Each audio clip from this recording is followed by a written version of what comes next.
Behold, he comes.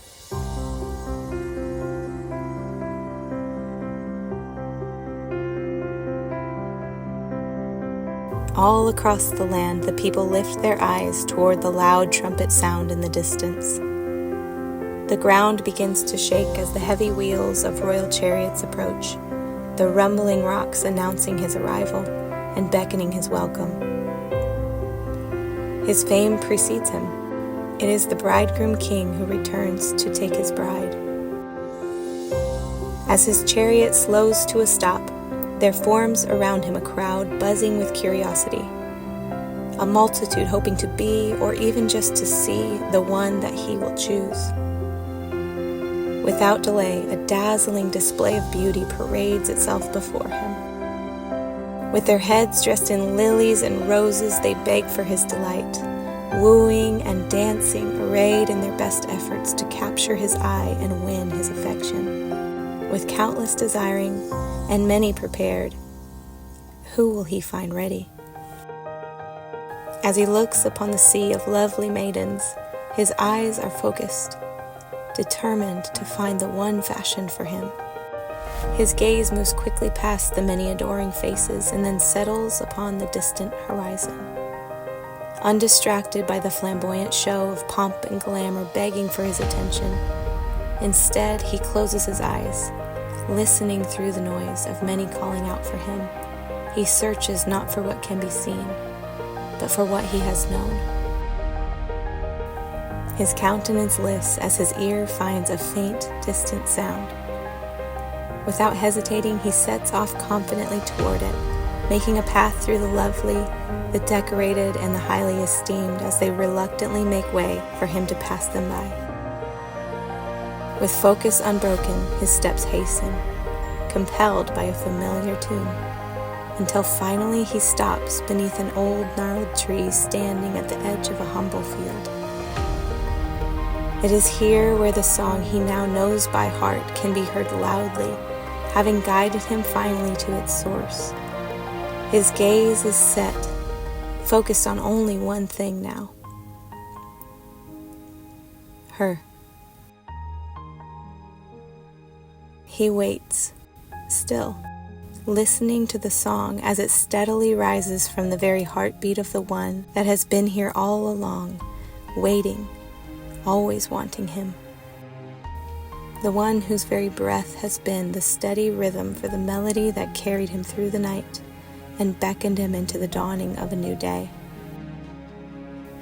The crowd strains in curiosity to see who he has found there waiting. Who is this one that has entranced his heart with a song?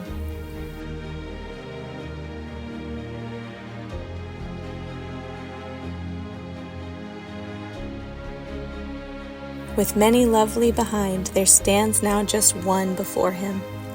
This one found lowly. The crowd murmurs as they wait for his response, certain that he will be displeased with her simple appearance. She is not like the rest who are dressed in their own radiant, self-protected dignity and decorated in costly articles of indulgence. Instead, her strong body is draped in humble garments. The folds of her skirt are stained with the blood that spilled on her lap as she bound the wounds of the broken, and she is wrapped in an apron that is soaked with the tears she wiped from the hurting. Her frame is not propped up by the fragile glass slippers like the others, but instead they are fitted in sturdy, well-worn boots, muddy from the field and the places she went that others wouldn't go. The whispers hush when he begins to move toward her, coming in close, then closer, so close that she can feel the warmth of his breath. Away from the cloud of perfume that masks the stale smell of performance, he finds on her the ruddy fragrance of the smoke from the fire that she kept burning, ready to warm him whenever he should come. The fire she fed faithfully with the branches of precious rose bushes, an aroma that says, "I love you more than the finest things I've found." He takes hold of her hand, then places it tenderly in his own, studying carefully its condition. Unlike the others, dainty with the frailty of idleness, Hers are strong from diligent labor and the lifting of the loads of others. His fingers brush over the worn skin on a hand that has not been hidden in the delicate silk gloves of self-preservation, but instead they are sopped and swollen from the washing of the very feet that trampled her. He lifts her weathered hand gently to his lips, her gaze following until it's finally captured by his eyes. His gaze is a waterfall pouring over her as he studies her eyes, like pools collecting its rush and reflecting back his own soul without words. His eyes are ablaze, intense with a heat that melts the confidence of all the others, turning away the shallow glances of the ones that were at first flickering to charm him. But her gaze holds fast on him, with a steady confidence that says, "I knew you would come," and tears that whisper, "How I've longed for the day." The crowd waits, quietly subdued. The jealous glare is now softened by the tender sincerity of love that can be felt radiating from this one found lowly, as she looks upon the face of her long-awaited bridegroom. Without a word, his certainty is known. She is the one he has come to find. The beauty perceived was not the beauty that he desired. The bride he has chosen is less like they thought she would be, like they thought she should be, and more like her king when he was being made ready, beautiful in her willingness to be broken, radiant in her righteous woundedness. The one who, when the others heard beautiful, she heard love.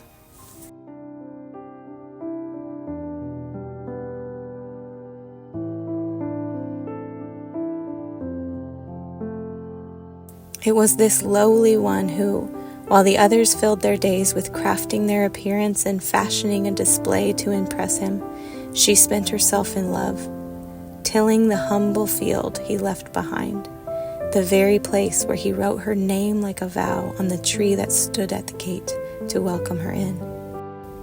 It was this lowly one who, while the others filled their days crafting their appearance and fashioning a display to impress him, she spent herself in love, tilling the humble field he left behind, the very place where he wrote her name like a vow on the tree that stood at the gate to welcome her in.